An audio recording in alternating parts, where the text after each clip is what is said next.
Assalamualaikum warahmatullahi wabarakatuh. Alhamdulillahil aliyyil kabiril alimil khabir, jalla 'anil syabihi wal kuf'i wal mathili wan niddi wan nadhir. Asyhadu an la ilaha illallah wahdahu la syarikalah wa asyhadu anna Muhammadan abduhu wa rasuluhul basyirun nadhirul hasyir. Ba'athahu Allahu bil haqqi rahmatan lil alamin qabla qiyami yaumi tublas sarair. Qala azza min qail fi muhkamit tanzil wa anzirhum yawmal azifah idil qulubu ladal hanajir kadhimin ma lidh dhalimina min hamimi wala syafi'in yuta'. Wa qala alaihi salatu wassalam inna lil qabri daqtatan walau kana ahadun najiyan minha naja Sa'ad ibn Mu'ad. Amma ba'd, teman-teman sekalian, jamaah Masjid Al-Husna yang mudah-mudahan selalu dimuliakan oleh Allah Subhanahu wa taala.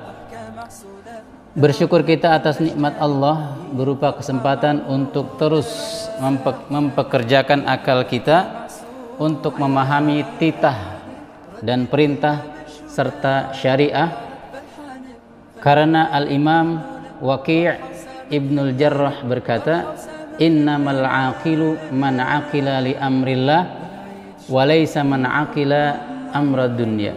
Sesungguhnya seseorang dikategorikan sebagai orang yang berakal, sehat akalnya jika dia mempekerjakan menggunakan akal pikirannya hanya untuk memahami perintah, titah dan juga syariah Allah. Kemudian perlu kita juga ingatkan agar selalu meluruskan niat kita, karena selain mempelajari ilmu din adalah menyehatkan akal, juga kita harus menyehatkan hati kita terlebih dahulu tentunya, karena beliau juga mengatakan hadhihi bidha'atun la yartafi'u fiha illa sadiq. Perniagaan ini, thalabul ilmi syar'i ini, tidak akan mengangkat derajat kita kecuali kalau kita jujur, lurus niatnya dalam menuntut ilmu. Salawat teriring salam semoga selalu tercurahkan kepada Nabi Agung Muhammad sallallahu alaihi wasallam, nabi terbaik, sang pendidik yang didikannya melahirkan manusia-manusia terbaik, manusia-manusia amanah dalam dakwah, sehingga Islam menjadi agama yang kita peluk dan hanya Allah yang kita sembah. Jamaah kajian Ahad subuh pertama Masjid Al-Husna yang dimuliakan oleh Allah. Di pertemuan sebelumnya kita telah membahas mengenai tangisan keluarga mayit terhadap orang yang telah meninggal. Dan hari ini kita masih tentu berbicara tentang sang mayit, khususnya berkaitan dengan alam kubur. Dalam kitab At-Tadhkirah bi Ahwalil Mauta wa Umuril Akhirah karya Al-Imam Al-Qurtubi yang menjadi pembahasan rutin kita di setiap Ahad pertama ini, ada satu pembahasan atau bab yang berjudul Dhammatul Qabri atau Dagtatul Qabri, himpitan kubur atau pelukan kubur. Dagtah dari kata daghata yadghatu. Kalau kita aplikasikan dalam bahasa kontemporer, daghata yadghatu, antum akan mendapati kata-kata ini dalam perintah-perintah yang berkaitan dengan dunia internet. Jika ada kata idghat, artinya tekanlah, enterlah bahasa kita ya.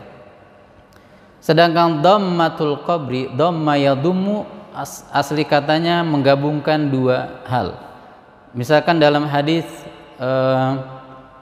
ana wa kafilul yatim kahatain wa dhamma asabi'ahu, saya dan penanggung anak yatim akan seperti dua jari ini. Ya, Rasulullah menggabungkan dua jari, menggabungkan dua sesuatu atau dua hal, itu namanya dhamma ya dhamm.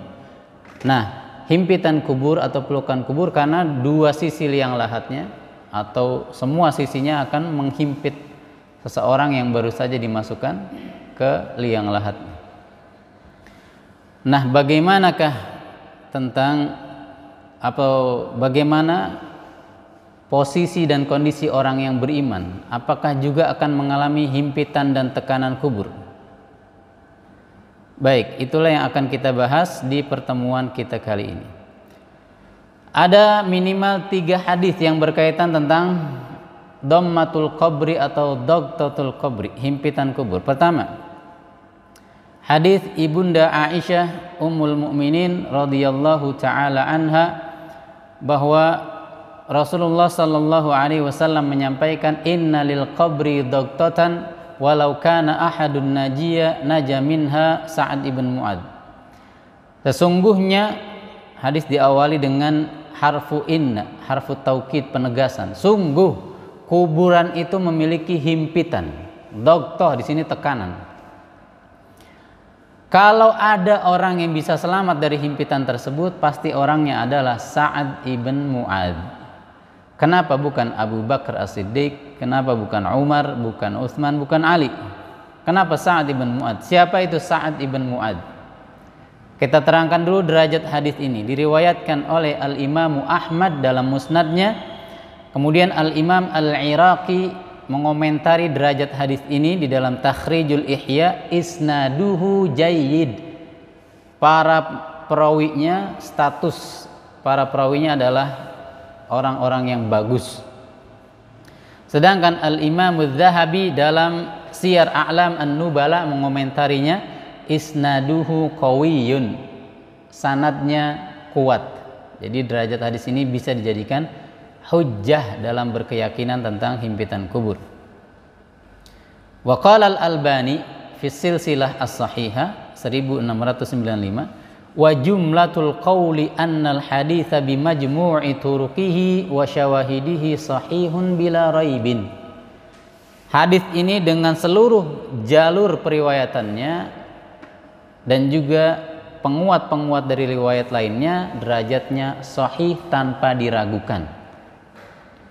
Jadi kita ketahui dulu derajat hadis ini sahih. Jadi kuburan memiliki himpitan atau tekanan bagi sang mayit.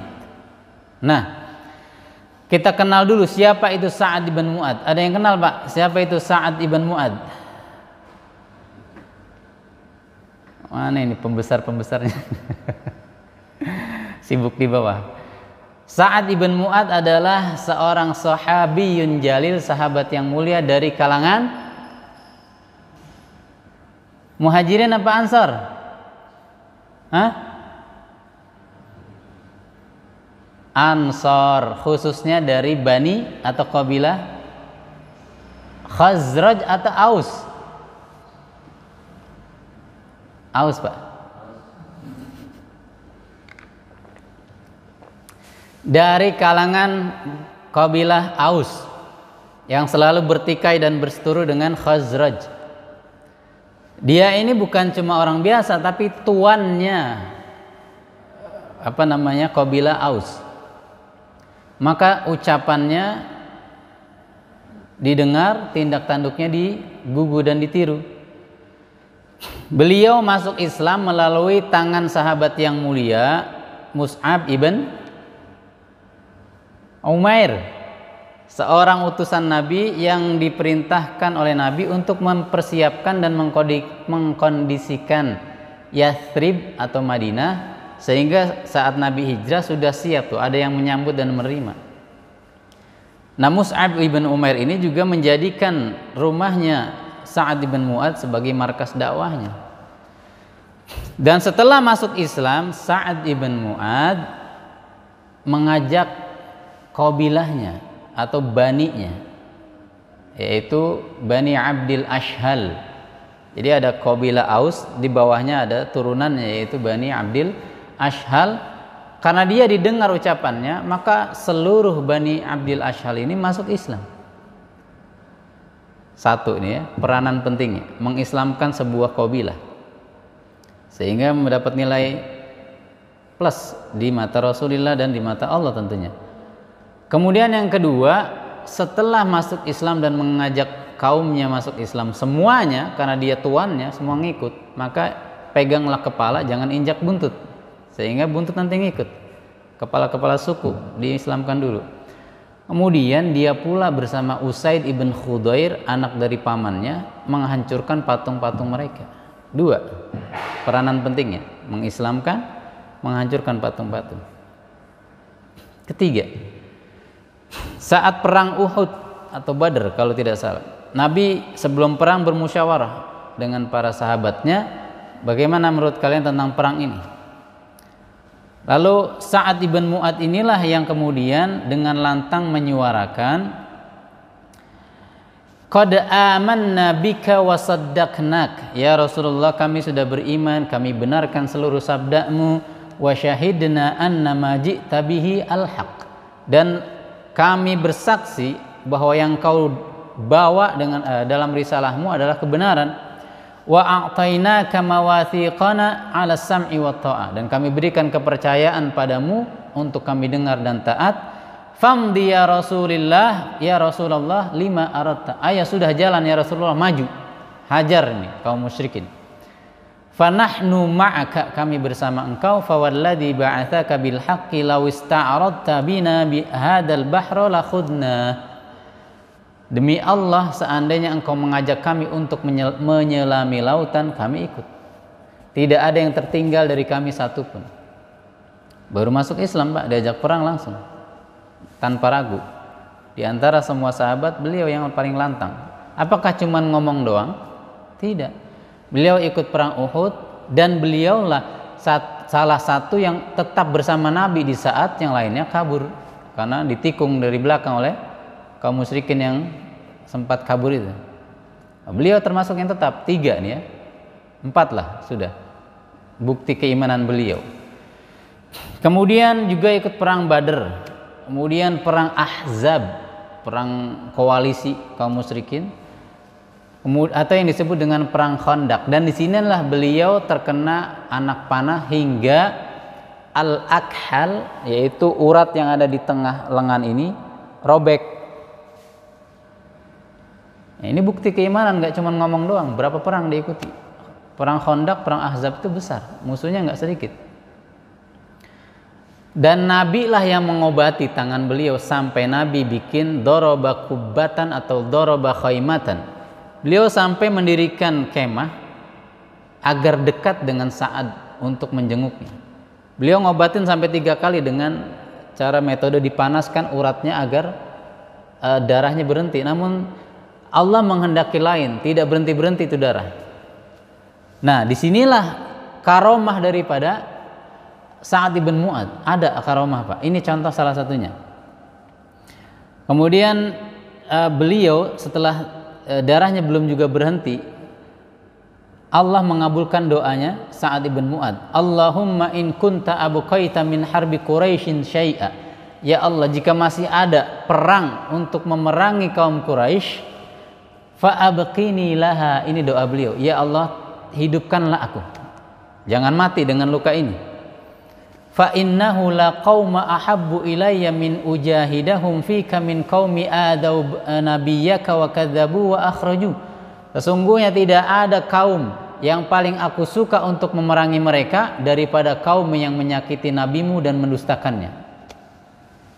Dalam konteks ini adalah Bani Quraidah, karena Bani Quraidah ini menggugurkan dan membatalkan secara sepihak perjanjian. Dia ikut-ikutan koalisi. Allahumma in kunta wada'tal harba bainana wa bainahum faj'alha li syahada. Tapi kalau sudah sampai di sini saja peperangan, enggak ada lagi, jadikanlah matiku dengan luka ini adalah sebagai mati syahid. Wala tumitni hatta tuqirra aini min atau taqirra aini min Bani Quraidah, dan jangan kau wafatkan aku sebelum aku berbinar mataku karena telah berhasil memerangi Bani Quraidah. Apa karomahnya? Darahnya seketika mengering. Kemudian Bani Quraidah yang sudah dikepung selama 25 hari ini menyerah, dan tanpa ada angin dan tanpa hujan, mereka meminta damai dengan cara yang menjadi pemberi keputusan adalah Sa'ad ibn Mu'adz. Udah mereka nggak tahu doanya Sa'ad ini. Dan Sa'ad ternyata memutuskan agar para lelaki yang ikut perang dihabisi, anak dan istrinya dibiarkan. Kemudian apa kata Rasulullah? Asabta amrullah. Kamu telah pendapatmu dan keputusanmu tepat sesuai dengan keputusan Allah yang difirmankan kepadaku atau diturunkan kepadaku. Nah, ini udah poin keberapa tuh? Keutamaan Sa'ad ibn Mu'adz. Ibunda Aisyah juga pernah berkata tentang keutamaan beliau. Kana fi bani Abdil Ashhal thalathatun lam yakun ahadun afdalu minhum. Di antara kaum Bani Abdil Ashhal ada 3 orang yang paling utama, tidak ada yang melebihi mereka. Siapa saja? Sa'ad ibn Mu'adz, Usaid ibn Hudayr, dan Ibad atau Ubbad ibn Bishr. 3 orang ini yang punya keutamaan di antara orang yang telah masuk Islam dari kaum mereka. Kemudian keutamaan berikutnya yang disebutkan oleh Al-Imam Al-Hasanul Basri. Kana Sa'du badinan. Sa'ad itu orangnya gede bener, gemuk berat. Falamma hamalu wajadu lahu khiffah. Namun saat beliau sebulan setelah memerangi Bani Quraidah itu atau ya memutuskan tentang nasib Bani Quraidah, beliau meninggal, diangkatlah jenazahnya. Wajadu lahu khiffah.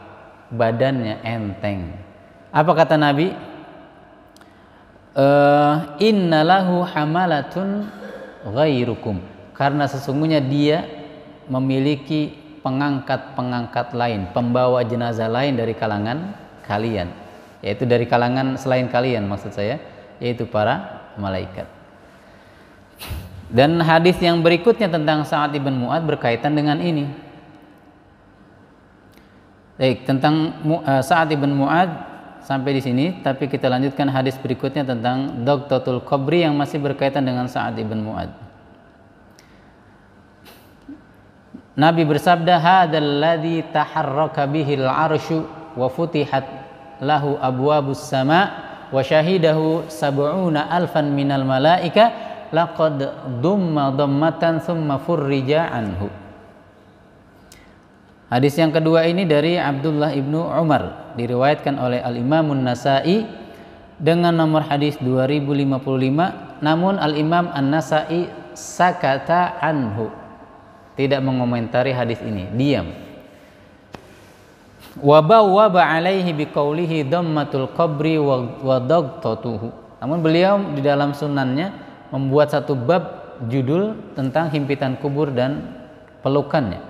Wasahhahul Albani fi sahihin Nasa'i, namun disahihkan oleh Syekh Al-Albani dalam sahihnya, jadi derajatnya sahih. Apa hadis ini bunyinya atau artinya? Ini Sa'ad ibn Mu'adz yang mengguncang arsy-Nya Allah, yang membuat pintu-pintu langit dibuka. Kita sering membahas bahwa mayat kalau sudah dibawa, maka dia akan kalau yang mukmin, apalagi yang saleh, diangkat ke langit, baru dibukakan setelah minta dibuka. Tapi Sa'ad ibn Mu'adz baru meninggal, langit sudah dibukakan, 7 pintu langit. Ini keutamaan berikutnya. Dan diikuti jenazahnya disaksikan oleh 70.000 malaikat. Dalam riwayat lain dikatakan lam tata'ul arda min qabl, yang mana malaikat yang 70.000 ini belum pernah turun ke bumi, malaikat yang baru. Kita tahu wa ma ya'lamu junuda rabbika illa hu, tidak ada yang mengetahui jumlah malaikat tentaranya Allah ini kecuali Allah. Jadi bukan cuman 10, Pak. Yang masuk Baitul Ma'mur aja tiap hari berapa? Tanpa keluar lagi, 70.000 juga. Nah, yang mengiringi Sa'ad ibn Mu'adz 70.000. Laqad dumma dhammatan thumma furrija anhu. Ini dia yang keutamaannya luar biasa, masih juga dipeluk. Nah, ini kalimatnya atau dihimpit, bukan dogoto tapi dom atau dumma, dihimpit oleh kubur. Orang yang utamanya luar biasa ini saja ya, banyak keutamaannya, salih, jihad ya, berjihad bersama Rasulullah, masih dihimpit sama kubur. Bagaimana sama saya, sama antum? Kira-kira dihimpit apa kagak? Hadisnya sahih. Baik, itu dua.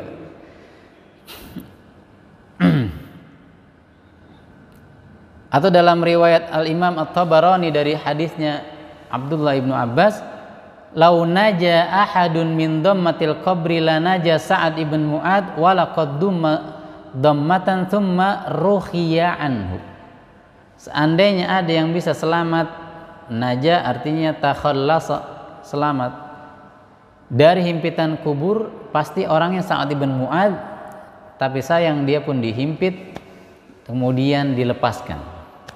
Nanti kita akan bahas khilaf ulama mengenai apakah orang mukmin itu juga dihimpit.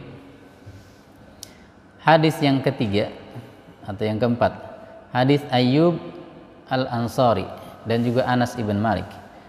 Anna sabiyyan dufina, ada seorang anak kecil dimakamkan. Faqala sallallahu alaihi wasallam, lau aflata ahadun min dhammatil qabri la aflata hadas sabi. Seandainya ada yang selamat dari himpitan kubur, maka anak kecil inilah yang selamat. Kayaknya makin sempit Pak peluang kita nih. Anak kecil aja nggak selamat yang belum punya dosa. Diriwayatkan oleh Al-Imam At-Tabarani. Saya ingatkan lagi ya. Saya diingatkan sama dosen kami dulu, Sulaiman Al-Ajuz, dosen pakar hadis dari Mesir. Beliau selalu mengingatkan kami, bacanya At-Tabarani bukan Tobroni. At-Tabarani.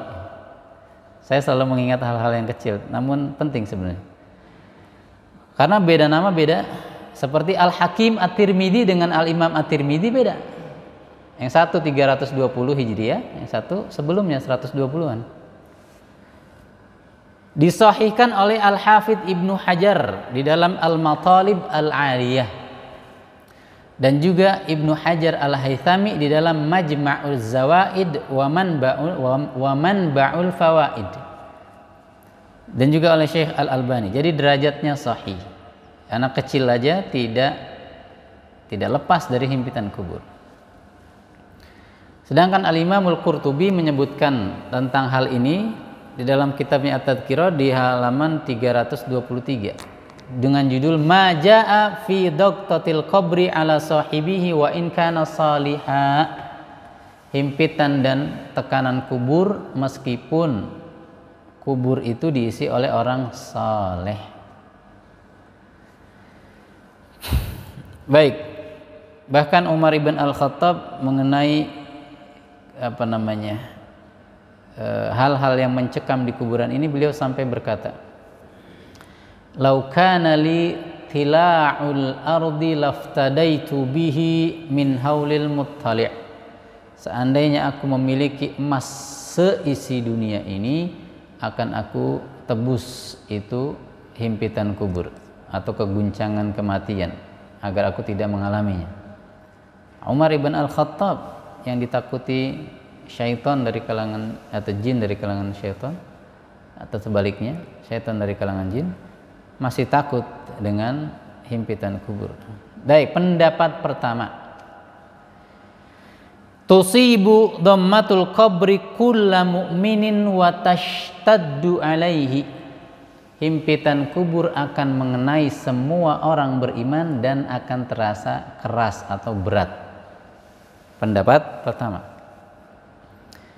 Hanya saja al-mu'min as-salih sur'ana ma yufraju anhu. Orang mukmin yang saleh itu cuman bentaran doang lalu dihilangkan. Wa yufsahu lahu fi qabri, dilapangkan kemudian setelah itu. Baru turun dihimpit kemudian langsung dilapangkan. Kalau yang saleh. Fala yatulul adab, adabnya tidak lama-lama. Menurut pendapat ini berarti himpitan kubur itu masuk kategori adab atau rasa siksanya. Ammal fasiku fatashtaddu alaihi dhammah wa yatulu alaihi dhiqu lahdihi bihasabi dzanbihi wa maksiyatihi. Adapun orang yang pelaku dosa besar, orang fasik dari kalangan orang beriman, lama sesuai dosanya dan menyempit terus itu lahatnya. Dengar ini aja kita rasanya udah lemas gitu Pak ya. Ingat ini Pak kalau kita mulai tergoda untuk maksiat. Abul Qasim As-Sa'di berkata, la yanju min daqtatil qabri salihun wala talihun. Tidak ada yang selamat dari ini semua, baik yang salih maupun yang talih, kecuali atau bedanya antara muslim dan kafir. Bedanya dawamud daqtilil kafir. Untuk orang kafir itu selamanya di situ, selama dia masih dikubur. Sedang mukmin itu fi awwali nuzulihi saja, di awal saat diturunkan saja. Tsumma ya'udu ilal infisah, kemudian terlapangkan kembali. Sedangkan al-Imam yang tadi kita katakan Al-Hakimut Tirmidzi Al-Khurasani 320, seorang imam besar dari kalangan Sufiyun Hanafi, imam besar di abad ke-400-an ini masuknya ya, Sufi Hanafi. Jadi orang Sufi itu atau imam-imam Sufi itu juga ada di Hanabilah, di Syafi'iyah atau di Malikiyah ada. Cuman bedanya Sufi terdahulu nggak pakai joget-joget kayak yang kita saksikan di zaman ini. Bukan, mereka ini hanya Sufi dalam artian fokus pada zuhud dan ibadah. Bukan joget-joget kayak Yahudi gitu ya ibadahnya. Beliau mengatakan, sababu hadzal dhaqti annahu ma min ahadin illa waqad alamma bidzanbin.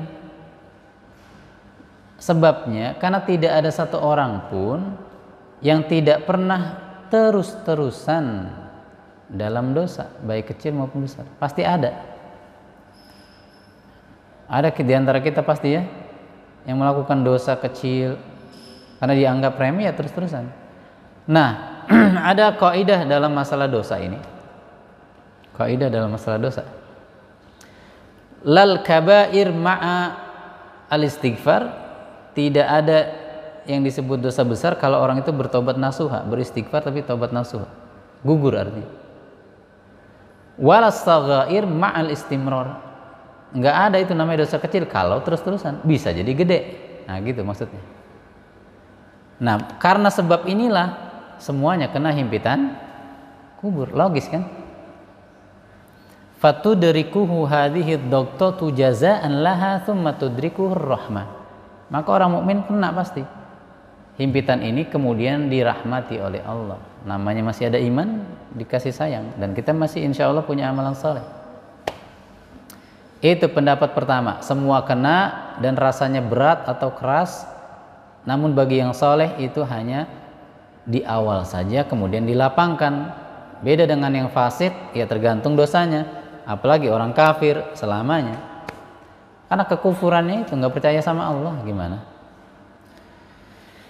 Al-qaulu tsani, pendapat kedua adalah tusibu dhammatul qabril mu'minina as-salihin walakinnaha dhammatu rifqin wa hananin.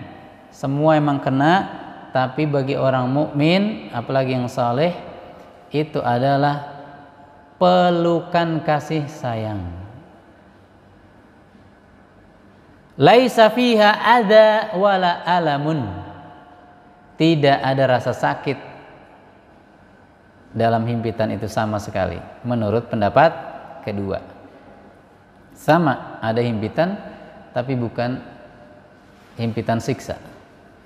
Ammal muslimun al-asun, adapun orang muslim yang pelaku maksiat, fatashtaddu alaihim sukhtan bihasabi kathrati dzunubihim wa su'i a'malihim. Adapun orang mukmin yang pendosa maka berat. Berarti versi pendapat kedua ini, pelukan atau himpitan kubur itu bagi orang yang saleh itu hanya pelukan kasih sayang, rifqin wa hanan. Sedangkan pelaku maksiat itu sebagai ungkapan, sedangkan bagi orang pelaku dosa itu kemarahan, sukhtan atas dosa mereka dan buruknya amalan.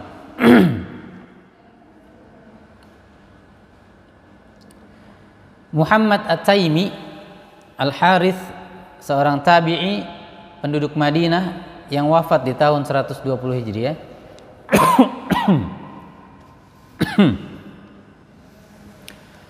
termasuk fuqahanya Madinah, mengatakan inna dhammatal qabri innama asluha annaha ummuhum. Kuburan atau tanah itu aslinya adalah istilahnya ibunya kita. Karena kita diciptakan, kita pernah ngebahas bahwa saat mulai terbentuk embrio, dalam riwayat yang pernah kita sebutkan namun derajatnya tidak kuat, malaikat diperintahkan oleh Allah akan menaburkan untuk campuran calon janin itu tanah dari tempat tertentu, dan dari tempat tertentu itulah kita akan dikembalikan ke tanah itu. Nah, pendapat ini mengatakan tanah kuburannya seseorang itu adalah aslinya ibunya dia. Ketika dia sudah hidup besar, dia akan kemana-mana pergi. Ghabu anha ghaibatan tawilah. Dia akan menjauh dari ibunya, yaitu kuburannya, selama waktu yang sangat lama, sehingga dia kangen. Nah, ketika dikembalikan ke liang lahat, dipeluk seperti seorang anak saat mengeluh as-suda', pusing, dipeluk, diucel-ucel sama emaknya. Nah, itulah himpitan kubur bagi orang saleh. Kayak emak lagi sayang-sayangin anaknya, menurut versi seorang tabi'in dari kalangan penduduk Madinah yang hidup atau wafat di 120 Hijri, Muhammad At-Taimi, termasuk fuqahanya Madinah, termasuk salah satu periwayat Nabi, periwayat hadis Nabi. Faman kana lillahi muti'an dhammathu birifqin wa ra'fa. Kalau dia taat kepada Allah, dia peluk dengan lembut. Tapi sebaliknya kalau ini bocah badr, ya, pelaku dosa, enggak taat sama Allah, dhammathu bi'unufin sukhtan minha alaihi. Kalau badr, kalau pelaku maksiat, dipeluk dengan kencang, emosi dia. Kenapa kau tidak taat pada Allah? Disebutkan oleh Al-Imam As-Suyuti di dalam Hasyiyatihi ala Sunanin Nasa'i dari riwayat Ibnu Abi Dunya, sedangkan di kitab lainnya Busyral Kaib biliqa'il Habib, beliau menyebutkannya dalam satu bab Dzikru takhfifi dhammatil qabri 'alal mu'min, ringannya himpitan kubur bagi orang beriman.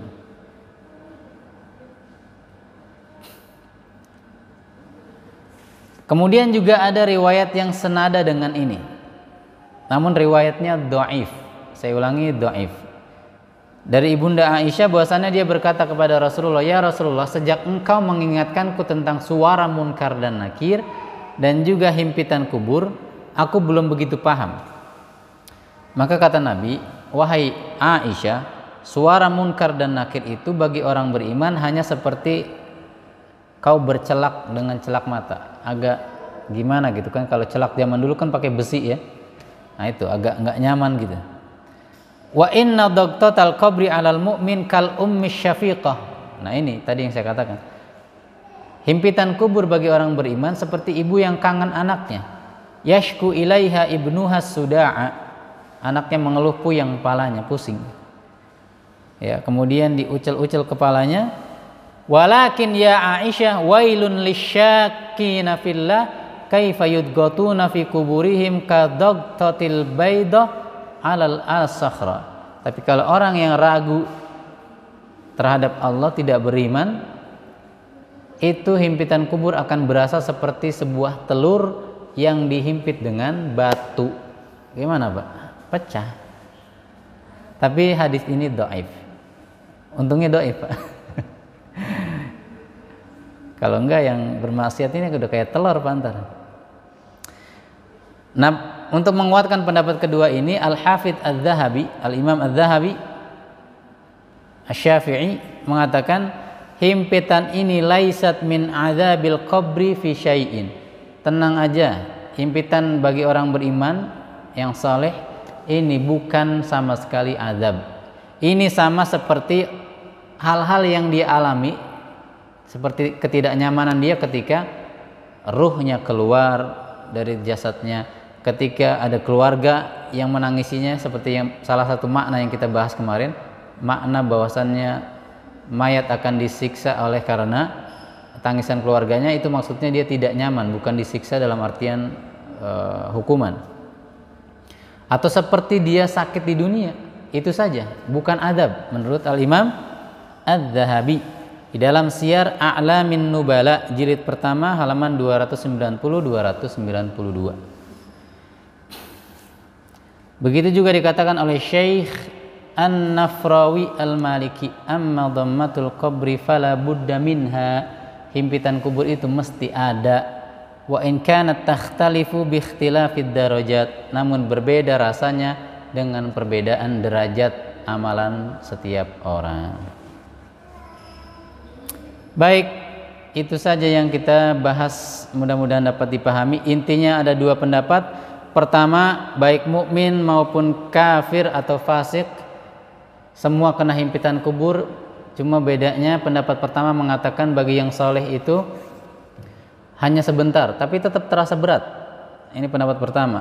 Sedangkan tidak lama bagi orang soleh. Sedangkan yang pelaku maksiat dari kalangan orang beriman terasa berat dan lama bergantung dosanya. Sedangkan orang kafir terus-terusan sampai nanti kita dibangkitkan. Pendapat yang kedua bagi orang soleh, ya, dan secara keseluruhan ini bukan adab, tapi mukmin soleh maupun yang tidak soleh mendapatkannya. Hanya yang soleh seperti seorang ibu yang memeluk anaknya, sedangkan yang fasik akan terasa berat namun juga tidak lama juga, mirip dengan pendapat yang kedua. Ala kulli hal, intinya himpitan kubur itu ada. Dan Syekhul Islam Ibn Taimiyah cenderung pada pendapat pertama karena beliau mengatakan termasuk penggugur dosa yang ke-8 di dalam Majmu' Fatawa beliau adalah himpitan kubur yang menggugurkan dosa.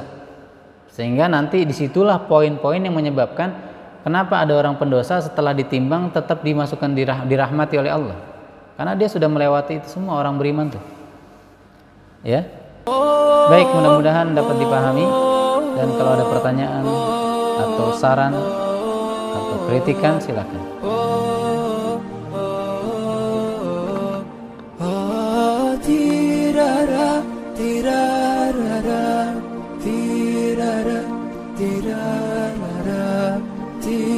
Nggak ada. Yang di YouTube ada yang mau nanya? Bukan siaran live.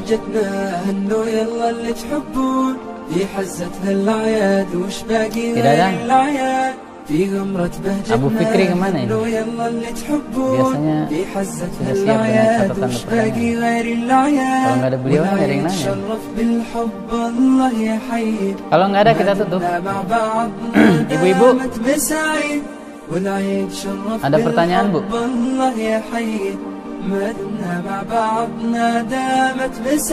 Iya.